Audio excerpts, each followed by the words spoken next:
Hello everyone, Professor Reha here. Now, I'm skipping ahead a little bit here. I'm putting the Spellbinder class next because I had a commenter, Kefkal's Novel, if I'm pronouncing that correctly, I believe. If I'm not, I apologize. Asked me what I thought of this class and if it was strong. And while I did give a kind of a quick response, a very brief summary and a response, I feel like I could do it more justice here in a dedicated video. Since eventually I was going to cover this anyways, why not just push it ahead for Kefkal's? So, the thing that I really like about this particular class combination is two primary strengths that this class combination has that a lot of other combinations don't have. And that is, first off, they work really well with each other. They both have a very heavy Aether focus. You can pretty much build in all kinds of really interesting ways. The only build really that I would say you can't effectively build is a retaliation build. That's about the only build that you're not going to be able to carry off really effectively with this combo. But beyond that, you can pretty much do whatever and it will turn out really strong. The second thing I really like about this combination is, just as I mentioned, its diversity. You can adapt to a lot of different situations because the benefit of this class combination is almost no enemy is going to resist all the damage types you're putting out. Consider some of the other classes we've closely examined. Soldier Demolitionist. That's physical, fire, and lightning. Now, the problem with physical damage is a lot of enemies have decent to good physical resistance or regular armor. So physical damage can sometimes be a bit difficult to carry off, unless you're actively reducing an enemy's physical resistances. It can sometimes be tough. I mean, the soldier does have some bleeding, which can sometimes help, and pierce, which often does help, but there is a very heavy physical focus there, and that extends to the Demolitionist, who splashes some physical in with the fire and lightning. But the problem with elemental damage, by and large, is that most enemies will resist at least a third of your damage decently well, so you're never really doing full damage when you're going elemental, and if you're focusing on two elements, as you often do when you're doing an elemental build, in the Demolitionist case, that is clearly fire and lightning, there's going to be some enemies that simply don't care about your damage output. There's actually a great example of this in my current walkthrough that I'm making of the second character, Demon, which is that original name, who is a Demolitionist occultist, and in the Pine Barrens, the Grobbles there are very resistant to fire and decently resistant to lightning, where I'm doing almost no damage. They have some very mild vitality and chaos resistance, but it's enough with how little vitality and chaos damage I'm doing with my regular shots that the only way I can consistently damage those Grobbles, the flame Grobbles, is through Sickle of Consumption, because that actually does substantial enough vitality and chaos damage to actually hurt them. But that's a great case in point, where the Demolitionist can have some pretty severe problems with very specific enemies. And this extends out to some extent to the Occultist, because a lot of what the Occultist does is widely resisted by Chthonians. Chaos and Vitality, most Chthonians don't care. Poison Acid, some of them care, some of them don't. And a lot of beasts are relatively resistant to poison acid. A lot of undead are pretty resistant to poison acid. So you can see where there's definitely a damage problem. Even though the occultist itself as a class does very well, there are a lot of enemies that at least somewhat resist one of its three primary damage types. This isn't a problem with this combination, because you can combine Vitality and Aether, and very little resists both of these. Ethereals, obviously, by and large, resist Aether damage, obviously, but they don't often resist Vitality or Chaos very well, and the reverse is true of Chthonians. Chthonians don't usually resist Aether damage that well, but they resist Chaos, Vitality, and sometimes Poison Acid very strongly. So, just by playing your cards even slightly correctly, you will have a response to pretty much any enemy in the game, and be confident you're doing close to your maximum damage output. Case in point, you could slap on, just Drain Essence is a great example of this actually. Nothing is going to 100%, well okay, I can't say nothing. Almost nothing is going to 100% resist this. Obviously, at some point it picks up a pretty heavy vitality focus, but that's okay. You can balance that out with some additional Aether damage from the Occultist if you... I'm sorry, not the Occultist, the Arcanist if you really want to. But the real strength of this class is that you can pretty much do whatever you want and have a blast. other than, as I mentioned in the comments, you don't really want to go into Fabric of Reality, because you're not doing chaos damage with this combination, and you really don't need the extra damage to ethereals. You have vitality damage you can pull on to effectively damage ethereals. Let's be really honest. And again, reverse is true with chthonics. You can blast the aether damage at the chthonics. You don't really need this. And the increase in aether damage generally isn't worth throwing 12 points into, especially if you're not going to go all the way to ultimate or even to this far. It's generally not worth the point investment here because you're generally not doing chaos damage. Now, are there items out there that converts one of your numerous damage types into chaos, and can you use that in this combination? Potentially, yes. But would you want to? Maybe not. More to the point, though, you have all kinds of really fascinating builds you can play here. Now, unlike the Soldier Arcanist combination, which I talk about extensively in my first walkthrough, and before that died, of course, Alexa's Flash Freeze isn't necessarily something you want. Don't get me wrong, it is good, but in this one instance, there are better sources of cold damage. You could go into Trozan's Sky Shard, get some nice cold damage, splash in a little bit of lightning damage in case the enemy resists cold, which I have proven is not necessarily always safe, but then you can go absolutely into, say, Drain Essence, grab Grave Chill, convert your Aether damage to cold damage, and then you're doing Cold and Vitality. Now you've got Cold Vitality, Cold Lightning with Trozan's, and you can even splash. That's not a good idea. You could absolutely splash in Bone Harvest if you really wanted to. Grab this up, use a two-handed melee weapon, grab Harvester of Death.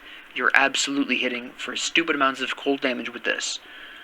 It's fantastic. Actually, if you really wanted to, you could go with Bone Harvest, slap Harvester of Death on, and then go all the way to Dread, which increases the range a little bit. It counterbalances most of the Harvester of Death's range loss.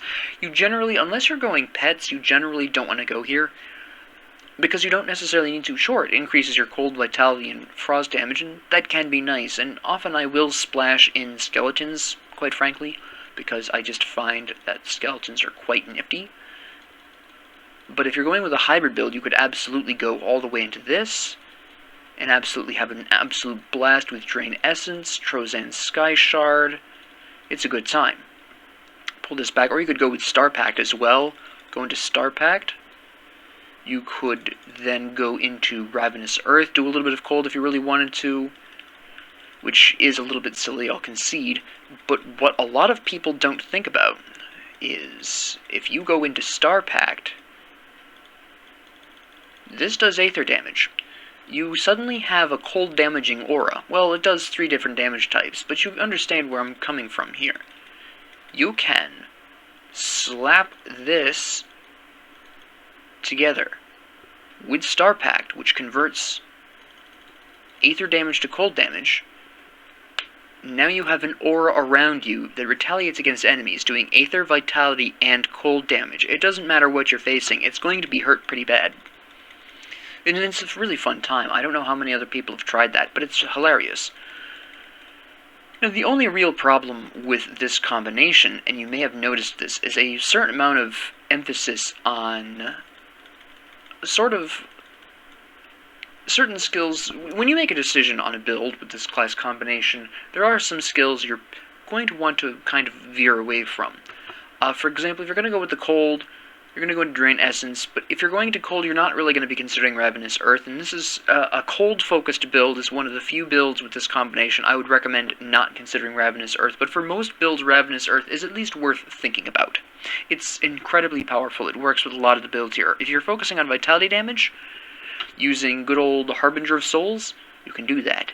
That's fine. This will work. Vitality, later on it does Aether and reduction to enemy's health, which, by the way, this can go up to 28%, which is really awesome. But you can absolutely do that. If you want to do a Fire Aether combination, you want to go into Reckless Power, splash this in for some nice Vitality and Poison Acid damage, mix it up a little bit, make sure that enemies that resist Aether or Fire, which there are a surprisingly large number of enemies that resist both of those, and just kind of circumvent that with a nice Ravenous Earth to the face. Or alternatively, you could go into Star Pact, blast a little bit of cold in there. It's not super extremely effective. I know I just said it's not often considered. I don't usually play this, but it is something that you could possibly make work if you were really desperate for some extra damage types because you're having a really hard time killing specific enemies. This is worth a consideration in that particular field. The only time I would say this is that Ravenous Earth is never worth considering is a full-on pet build, and I'm talking blasting max skeletons, max Blight Fiend, put all the way up to Call of the Grave, Master of Death, throw in Iskandra's Elemental Exchange with Manifestation at the very least. By the way, if you can afford it and you're using skeletons, even if you're not dedicating to a 100% pet build, you only want to splash pets in. First off, max the skeletons. Second off, max the skeletons. Third off, get Manifestation. You're massively boosting your potential elemental damage out here. They do actually do physical damage here, plus vitality damage. This boosts their vitality damage more. This boosts their elemental damage, converting that physical damage into elemental damage, and then boosting it. These skeletons will absolutely slap. Now, in Ultimate it can be a little bit tricky. You may want to equip some items that increases their durability, but beyond that, and it's not like these items can't also boost you as well. Padala's Will is a great example of an offhand that can boost both you and your skeletons. But again, that's getting into items, and I don't really want to focus on items in this series. But if you're going with skeletons, even if you're splashing them in, consider Iskandras, consider Manifestation. It does a lot for them. And furthermore, another really interesting thing about this combination that a lot of people don't think about, but they kind of, when they realize it, it's like, oh yeah, that's common sense, and you kind of subconsciously have it in the back of your mind, is the fact that Maven's Sphere of Protection plus delicious Drain Essence is a good time. It is an absolutely amazing time. We get all the way up here, we absolutely blast people with severe amounts of damage, healing ourselves. We have our wonderful damage absorption going on here. Oh, what's that? We need extra health? We need retaliation? Not literal retaliation, this just slaps anybody who hits you. Ah, look at that. Now we're tanky, and now we're doing some pretty good damage. I'm just saying you can't go wrong. You want to go into cold damage? Alright, let's go into cold damage. We can do that. That can be arranged. Look at that. I almost never go into Shattered Star. I hate it passionately. Just don't mind me. But yeah, you can absolutely do this. Look, we still have 45 points left. Alright, let's do Star Pact. You know what? Why not? And then we still have plenty of points. Oh, look. Vitality and Aether damage. I mean, you don't really need this technically at this point, but you have all of these different things you can do. This does cold damage if you really wanted that. Got some confusion there. But you can, the fact that you can bring on such easy damage absorption and simultaneously heal so much. And now a lot of people are saying, well, there are a lot of classes that have damage absorption in their kits. You have Possession from Occultist, you have Menhir's Bulwark from Soldier. Yes, you're absolutely correct. The catch is, though, is that those are all ultimate or exclusive skills. So you have to dedicate a lot to that damage absorption. You don't have to dedicate anything special to Maven's Sphere. Just 12 points, 20% damage absorption. Yes, and then you can heal back whatever damage you are taking very, very easily. Now, for a lot of reasons, for this specific reason, this is a very potentially tanky build. It's not quite as tanky as Soldier Arcanist, because, quite frankly, you are relying upon your ability to damage the enemy to heal off of them, which is sometimes a risky prospect, especially with Drain Essence. You'll have a bit of a harder time draining Chthonics, because it's mostly vitality damage. The Aether damage will help you out a little bit there, obviously, but it is primarily vitality, so you're going to have a bit of a rough time against anything that's vitality resistant, which is a decent number of enemies, bosses, and heroes. So that is a little bit of a speed bump, but the Soldier doesn't have that issue with Menhir's Will, so that's really the only reason why it's technically tankier. And Menhir's Bulwark can combine for even more damage absorption and increase the healing bonus there, but it's also the reason why Necromancer Soldier isn't as tanky as as Necromancer Soldier. Necromancer Soldier is cuts it close. It is a close runner-up in terms of defensive ability, but at the end of the day, it's still relying to some extent on the self-heal, and the damage absorption on Minhir's Bulwark is not as good as the damage absorption on Maven's Sphere. So for that reason, this is a little bit tankier. A little bit. Not by much. But you can basically, if you wanted to go, actually, this is a fairly interesting idea that not a whole lot of people talk about either. You want to go with some spicy, absolutely spicy slapping. Pull this off, and then, no, we don't want to do that. You want to go into Spectral Binding for some defensiveness, and we'll go into some skeletons. And if you're thinking this, the professor's lost it, he's completely nuts. Well, yes, I am, first off. Thank you for noticing. But second off, what you really are doing here is you're making yourself basically invincible. And not invincible in the literal term. Notice I haven't even bothered with Maven's Sphere. The thing is that with this combination, right here, it's incredibly tough for people to get to you. Alright, there's actually two different ways you can do this. There's this way. So you have these Conjurer's Elemental Exchange, you're boosting your elemental damage. Star Pact is converting some of your Aether damage to cold damage. So now Albrecht's Aether Ray, all the way at Disintegration, this is now doing all three damage types, and everything about it is benefiting from his Conjurer's Elemental Exchange except for the Aether damage. So you're thinking to yourself, that's kind of nuts. Why would you bother? Well, you're basically taking some of that Aether damage, converting it into cold damage, boosting that cold damage with both your Star Pact and Iskandra's. Because Iskandra's boosts elemental damage, it doesn't boost Aether damage, so you're sacrificing your Aether damage to convert it into a damage type you're boosting twice. And to keep yourself alive, you've got three things going for you from Necromancer. You've got your skeletons, who will at the very least be a great distraction, do some decent damage as well. Keep enemies off of you. Furthermore, with you running around with 8 skeletons, they can form a really nice accidental shield wall a lot of the time, especially in smaller confined spaces where they basically just clog some kind of hallway. Now keep in mind I can pull out some of these points here as well and finish off elemental balance. Actually, we can go even more hardcore here. I'm going to absolutely scar you for life. Just Alexa's Flash Freeze. We don't care about Absolute Zero. We could. We don't need to. You could go with Absolute Zero, or you could go with Maven's Sphere. Your choice. Or you could go into Inner Focus, it's also great, or possibly even Mental Alacrity if you're really into it. Totally up to you. There's all kinds of bonuses here. But at the very least, you want Alexa's Flash Freeze. Boost that fire damage that your Albrecht's Aether Ray is doing. It's beautiful.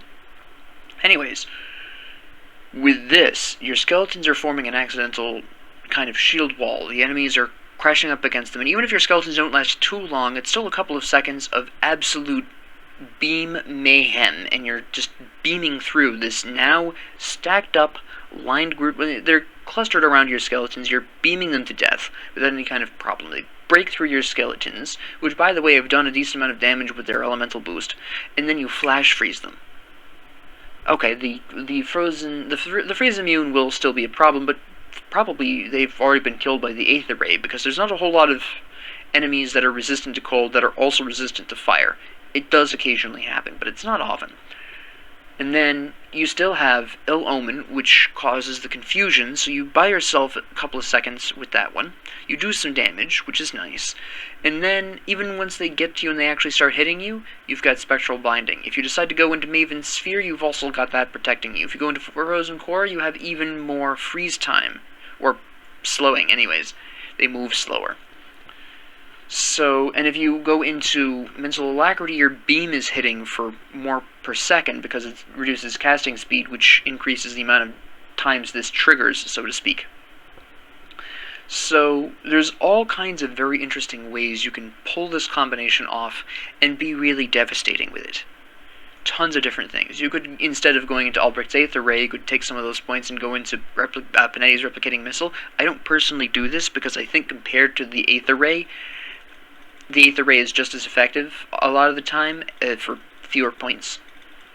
The only real difference here is that Albrecht's Aether Ray is obviously focused on a line of enemies, whereas the replicating missile can deal with a much more spread out group, but that's really nitpicking, and in all honesty, with the skeletons, that does not really concern. Your skeletons will cluster up your enemies for you, except in really large spaces. It does happen occasionally. I'm thinking like rotting crop fields.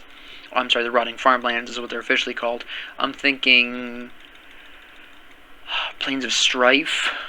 Large, wide open areas like that tend to be a little bit difficult for that specific build to run. But it is an amazingly good time, and you can make it work all kinds of ways. And again, you can go full pet, go with Master of Death, get Manifestation, get Call of the Grave, max the Skells, max the Blight Fiend, go for some Bone Harvesting. It's a good time. You can even make Siphon Souls work really well, even though it just does Vitality. If you're going into Harbinger of Souls, that's fine. That's perfectly fine. You can make that work.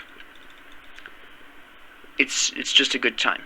You can even, I almost forgot this existed actually, but you can, if you're not doing the Vitality, you can convert it into Aether damage and have it just as equally lovely time.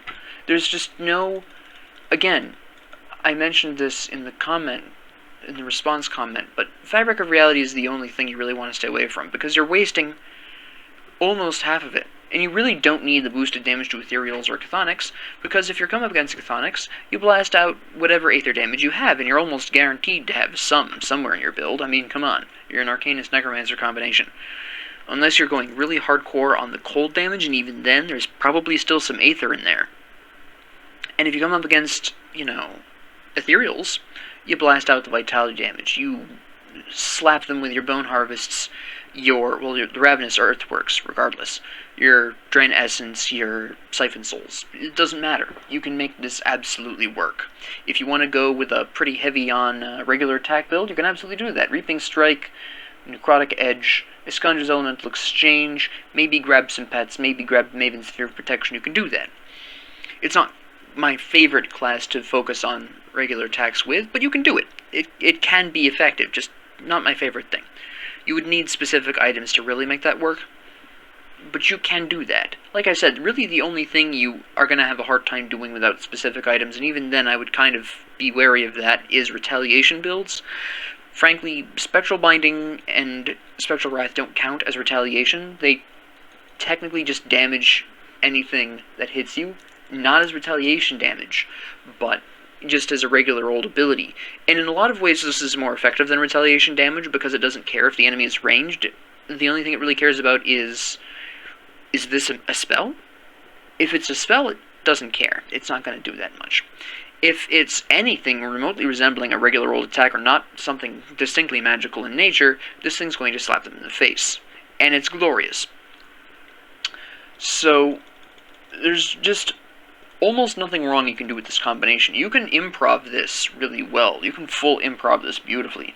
You can directed improv this beautifully. You can sit down and say, well, I want to do a hybrid pet build. Okay, do it. It's all right there. You've got everything you need right here. You want to go full pet? You can do that too. Not a problem. Very easy. So at the end of the day, with the sole exception of Fabric of Reality, everything works. Fabric of Reality is the only thing I would say out of this entire build. Don't touch this with the 20-foot pole. Ever. And if you're not going 100% pets, give Ravenous Earth at least some consideration. Think about it very carefully. This is one of the most powerful abilities in the game. I know some people will disagree with me on that, but there are certain abilities that are the hands down strongest abilities in the game. Most of these are for groups of enemies, though. There's not a whole lot that's really effective against bosses. But this is one of those abilities that I will sit down and I will say, this is one of the best abilities in the game. It does 3 different damage types, 2 of which you can boost with this combination. The only damage out of here you're not boosting is the poison damage, the poison acid damage, and quite frankly, it's not that big of a deal. You're doing pretty substantial amounts of vitality damage, you do Aether damage later on, you're doing percentage of health damage, which so at the end of the day it doesn't even matter. It reduces the enemy's resistances. It's tough to go wrong with good old Ravenous Earth. It's very tough to go wrong with this. Like I said, full pet build, maybe you don't want this. There's a whole lot of other things for a full pet build that you're going to be looking to pick up. You still could incorporate Ravenous Earth in there, but it requires much more serious thought than a lot of the other builds that you could feasibly do with this. But there is no, regardless of what you choose, there is almost no ability that you can not take. Even if I were to go really wild, okay, I want to do Harbinger of Souls. Increase that vitality damage. Okay, but it also enhances some Aether damage, so I could absolutely go with some Kalidor's Tempest if I need some breathing room. Maybe I want to go Wrath of Agravix, Kalidor's Tempest, and Drain Essence, and now I'm gonna, knock my enemies down and then drain them while they're lying on the floor, and give myself some breathing room at the same time. Maybe I do that. Maybe that works. Or maybe I go into, I don't know, maybe I'm feeling really saucy and I go into Albrecht's Aether Ray. You can do that. Now, a lot of people are like, well, you can use Tainted Power. Sure you can, but why?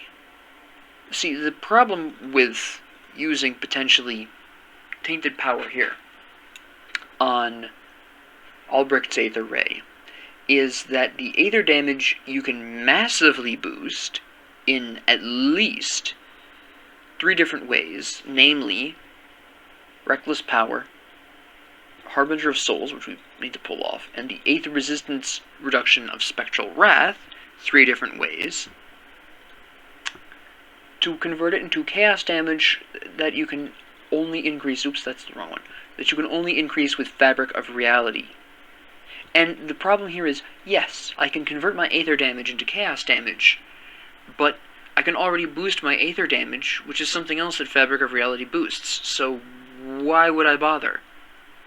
It just doesn't make sense to go into Fabric of Reality in really any situation, unless you have somehow acquired an item that converts either Aether or Vitality damage 100% across the board into Chaos damage, and even then I would argue pick the Vitality if you do have a choice. If you find, let me rephrase this then, if you find something that converts 100% of Vitality damage into Chaos damage, and worked really well with your build, Fabric of Reality would be good then.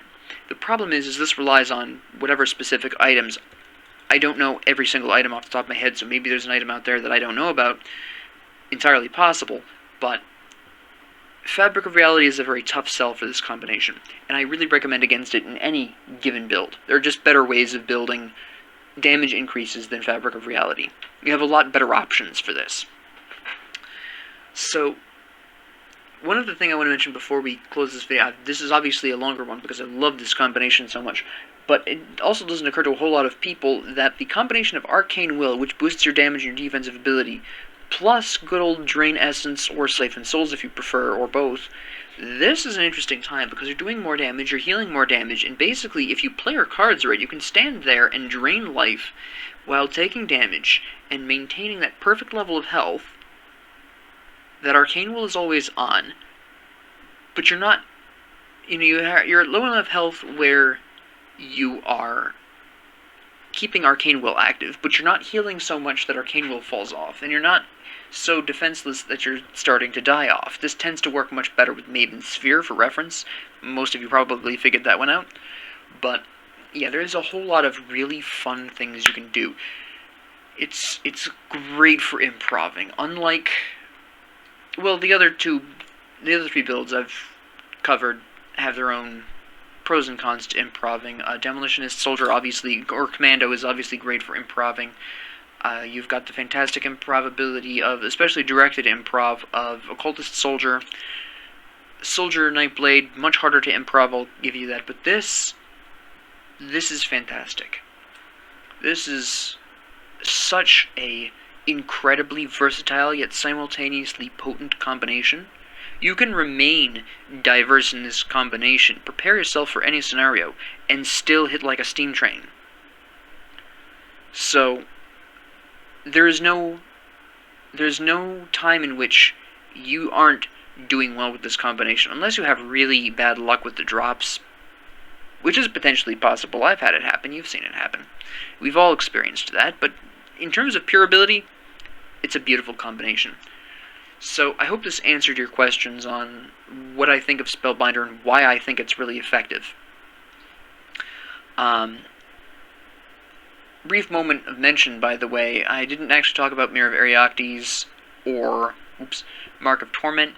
While these are somewhat nice for defensive purposes, generally speaking, if you are going to build either of these, you're building them for the damage absorption. You are not building them for the retaliation. You don't do enough retaliation damage with this combination to make that worth it. Just as a brief aside there. If you're going to build them, do it for that damage absorption, not for the damage. This may be the damage reflected works. Maybe, but I have a hard time getting that to work effectively. I don't know if it's just my mindset, how I play, I don't know. But if you're going to build those, you better be building them for a couple of seconds of much higher defense so you can chug a health potion and heal up or whatever. Because, frankly, the retaliation potential on this build is very low. But that's all I'm going to say for this combination. So, thank you all very much for joining me. If you like this, please like and subscribe. If you have any comments, questions, concerns, whatever, leave them down in the comments below. I do read them. And as always, thank you very much for joining me, and have a great 24 hours.